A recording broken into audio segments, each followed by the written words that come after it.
sobat, jumpa lagi dengan channel Adi Parmadi. Kali ini kita akan membahas berkaitan dengan pemutakhiran atau konsolidasi data SDGs desa.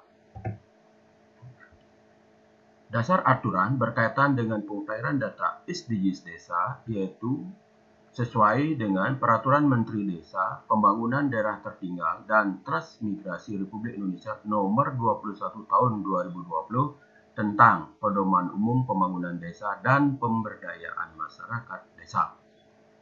Disebutkan pada pasal 15 ayat 1, pendataan desa sebagaimana dimaksud dalam pasal 14 huruf A dilaksanakan oleh pemerintah desa. Sedangkan di ayat 2 disebutkan pendataan desa sebagaimana dimaksud pada ayat 1 dilakukan melalui dua tahap, yaitu pendataan desa tahap awal dan pendataan desa tahap pemutakhiran. Sedangkan di ayat 3 disebutkan hasil pendataan desa tahap awal sebagaimana dimaksud pada ayat 2 huruf A merupakan data dasar SDGs desa. Sedangkan pada pasal 19 ayat 1 menyebutkan pendataan desa tahap pemutakhiran dilakukan terhadap data dasar SDGs sebagaimana dimaksud dalam pasal 15 ayat 3. Di ayat 2 disebutkan pendataan desa tahap pemutakhiran sebagaimana dimaksud pada ayat 1 dilakukan setiap 6 bulan. Sedangkan di ayat 3 disebutkan pendataan desa tahap pemutakhiran sebagaimana dimaksud pada ayat 1 menjadi tanggung jawab kepala desa. Nah, dalam pemutakhiran data SDGs desa, jadi siapakah yang sangat berperan? Jadi dalam hal ini yang sangat berperan dalam pemutakhiran data SDGs desa adalah admin desa dan enumerator. Jadi untuk admin desa pada dashboard SDGs yaitu dapat dilihat pertama adalah yaitu survei desa, RT, keluarga, dan individu. Kemudian peran admin desa juga bisa melakukan edit, view, dan delete. Dan yang terpenting, peran admin desa yaitu adalah dapat mendownload data, serta yaitu admin desa bisa menambahkan user untuk enumerator.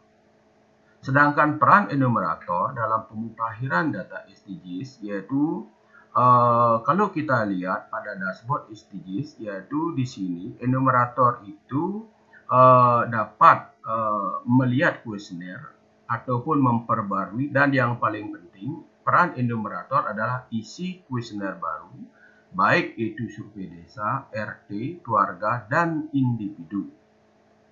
Dan juga di sini enumerator dapat juga yaitu melakukan edit ataupun melihat survei desa, RT, keluarga, dan individu. Nah, bagaimana cara melakukan pemutakhiran ataupun konsolidasi data SDGs desa? Jadi, berdasarkan hasil download data, yaitu data dasar SDGs, pertama, lakukan identifikasi atau validasi data. Yang kedua, jika ada data yang belum lengkap atau valid, baik itu data desa, RT, keluarga, dan individu, lakukan perbaharui data atau edit. Ketiga, jika belum ada data, baik itu data desa, RT, keluarga, dan individu, yaitu lakukan survei, yaitu pendataan baru. Berikutnya, hasil pendataan baru itu kemudian lakukan inputan atau isi kuesioner baru pada dashboard SDGs desa. Nah, sebelum kita melakukan pemutakhiran data, jadi perlu juga teman-teman memahami berkaitan dengan capaian dari keseluruhan SDGs di setiap desa yang ingin dimutakhirkan. Sebagai contoh di sini yaitu capaian keseluruhannya adalah 48,38 yaitu dengan desa tanpa kemiskinan capaiannya adalah N/A, desa tanpa kelaparan capaiannya 37,5 dan seterusnya, yaitu sampai dengan SDGs 18 yaitu kelembagaan desa dinamis dan budaya desa aktif capaiannya adalah 52,35. Nah, bagaimana keluarnya angka 48,38 ini? Jadi, skor 48,38 diperoleh dari total skor nilai per capaian SDGs yang terisi dibagi dengan jumlah capaian SDGs yang ada. Khusus bagi capaian SDGs yang masih N per A tidak dihitung menjadi pembagi nilai. Pada contoh kasus ini, yaitu perhitungannya, jadi setelah kita jumlah SDGs 1 sampai dengan 18, yaitu jumlahnya adalah 774,04 dibagi 16, sehingga menghasilkan 48,38. Kenapa dibagikan 16? Karena di sini ada dua capaian SDGs 1 dan SDGs 15, yaitu nilainya adalah N per A, sehingga N per A tidak menjadi pembagi. Sedangkan jika ada nilai 0, itu menjadi bagian pembagi. Jadi itu kira-kira teman-teman yang dapat dipahami kenapa capaian keseluruhan SDGs itu keluar 48,38. Berikutnya, yang perlu juga teman-teman pahami adalah seperti kami sebutkan di atas, yaitu desa tanpa kemiskinan capaiannya N per A, kemudian desa tanpa kelaparan capaiannya 37,5. Apa artinya ini? Skor N per A artinya tidak ada informasi atau data dalam kuesioner kosong. Kemudian, skor 37,5 diperoleh dari total skor nilai per indikator yang terisi dibagi jumlah indikator yang ada. Khusus bagi indikator yang masih N per A tidak dihitung menjadi pembagi nilai. Pada contoh kasus di atas perhitungannya adalah yaitu dijumlahkan yaitu 100 ditambah 0 ditambah 12,5 yaitu menjadi 112,5 dibagi 3 sehingga hasilnya yaitu menjadi 37,5. Jadi 0 termasuk angka pembagi. Kemudian kalau kita lihat pada indikator 1 tujuan SDGs 2, prevalensi kurang gizi, kurus, stunting, anemia turun menjadi 0%, sudah mencapai 100. Artinya desa tersebut tidak memiliki kasus kurang gizi, kurang stunting, dan anemia. Berikutnya, pada indikator 2 memperoleh skor 0. Artinya, pada indikator prevalensi bayi mendapatkan ASI eksklusif mencapai 100%, di desa tersebut tidak ada satupun bayi yang mendapatkan ASI eksklusif. Data tersebut terlihat janggal. Kemungkinan perlu ada pemutakhiran data atau konsolidasi data yang akan berdampak signifikan pada perolehan skor SDGs tujuan 2 ini. Jadi hal inilah yang perlu dipahami terlebih dahulu oleh admin desa, kemudian baru dilakukan pemutakhiran atau konsolidasi data. Baik teman-teman, ikuti terus tutorial berkaitan dengan pemutakhiran data SDGs desa. Jadi sebelum desa melakukan pemutakhiran ataupun konsolidasi data, ada beberapa hal yang perlu juga dipahami, terutama yaitu dalam membentuk tim pemutakhiran data SDGs. Nah, di mana bisa kita ketahui jumlah data yang sudah terinput ataupun terunggah di dalam dashboard SDGs desa. Nah, di sini setelah admin desa bisa login ke dalam dashboard SDGs desa, jadi yang perlu dilihat pertama kali adalah jumlah berkaitan dengan capaian wilayahnya. Dan ini sebagai bukti di sini kuesioner desa yaitu sudah masuk yaitu 1 desa. Kemudian ada juga kuesioner RT juga sudah masuk. Sekitar 8 RT, kemudian ada juga kuesioner keluarga yang sudah masuk sekitar 4.731, kemudian ada juga kuesioner individu yang sudah masuk sekitar 17.750 individu. Nah, jadi berdasarkan data-data yang telah masuk ke dashboard SDGs inilah nanti desa bisa memutuskan berkaitan dengan penentuan jumlah daripada tim.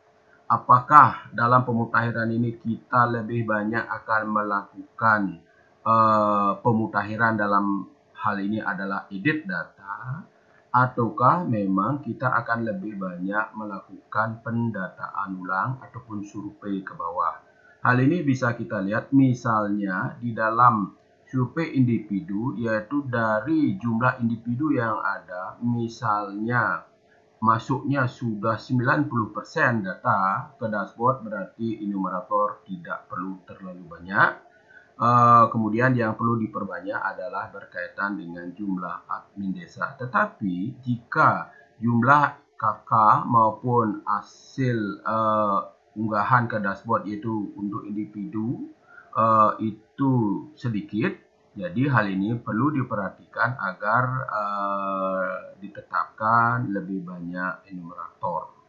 Jadi itu yang dapat lebih awal dilihat, yaitu berkaitan dengan capaian wilayah, desa, kemudian RT, keluarga, dan individu, yaitu dalam menentukan jumlah tim daripada pemutakhiran data. Nah, setelah kita membentuk tim, nanti dilakukanlah pemutakhiran. Dalam hal ini, seperti kami jelaskan tadi, apa peran daripada admin desa? Peran admin desa dalam hal ini adalah yaitu melakukan edit.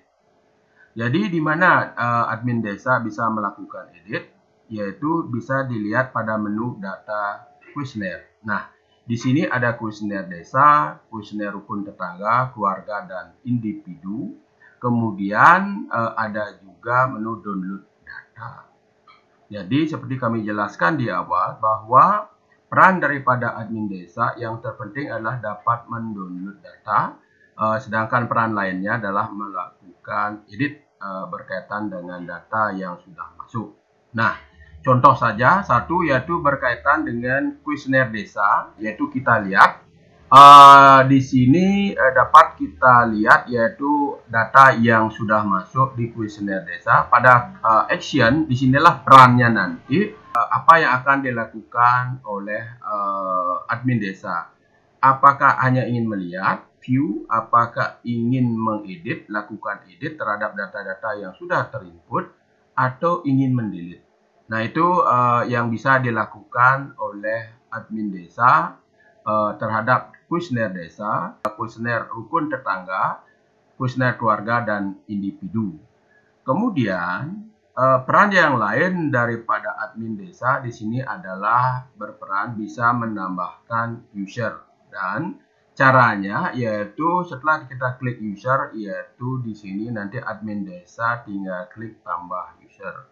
Jadi nanti bisa dilengkapi siapa usernya, apakah user enumerator itu perlu banyak, nanti tinggal diinput, kemudian diisi nama, nick sesuai KTP, alamat, nomor HP, dan tipe usernya, yaitu adalah enumerator. Jadi nanti pilihannya adalah enumerator, setelah itu baru disubmit.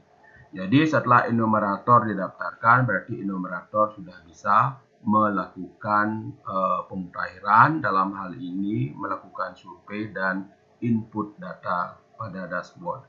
Jadi itu teman-teman peran-peran daripada admin desa dalam dashboard SDGs desa. Baik teman-teman, jadi setelah kita membahas tadi berkaitan dengan admin desa di dalam dashboard SDGs desa, sekarang kita akan membahas peran daripada enumerator dalam dashboard SDGs desa. Nah, di sini peran enumerator seperti yang kami sampaikan di awal adalah lebih banyak pada inputan baru. Pada inputan baru yang diawali dengan survei ke bawah, baik itu survei desa, survei RT, survei KK, maupun survei individu. Nah, kemudian jika sudah dilakukan survei ke bawah, jadi teman-teman enumerator dapat melakukan penginputan pada dashboard SDGs desa. Seperti yang terlihat pada dashboard SDGs desa ini, di sini dalam melakukan penginputan baru, jadi caranya adalah klik isi kuesioner, yaitu apakah yang ingin diinput kuesioner desa, RT, keluarga, dan individu. Sebagai contoh, misalnya hasil survei individu yang telah dilakukan pendataan ke bawah, kemudian dilakukan penginputan baru di dashboard. Jadi di sini teman-teman enumerator yaitu caranya dengan mengklik kuesioner individu dan diawali dengan mengisi nick daripada responden tersebut. Setelah dicek nick, kemudian akan ditampilkan form kosong daripada data-data yang ingin diinput. Sampai data tersebut lengkap, kemudian klik terakhir adalah complete. Jadi itu peran utama daripada enumerator dalam dashboard SDGs adalah berkaitan dengan isi kuesioner. Baik teman-teman, itulah hal yang dapat kami sampaikan bagaimana cara melakukan pemutahiran atau konsolidasi data SDGs desa oleh admin desa dan enumerator. Semoga tutorial ini memberikan manfaat. Terima kasih.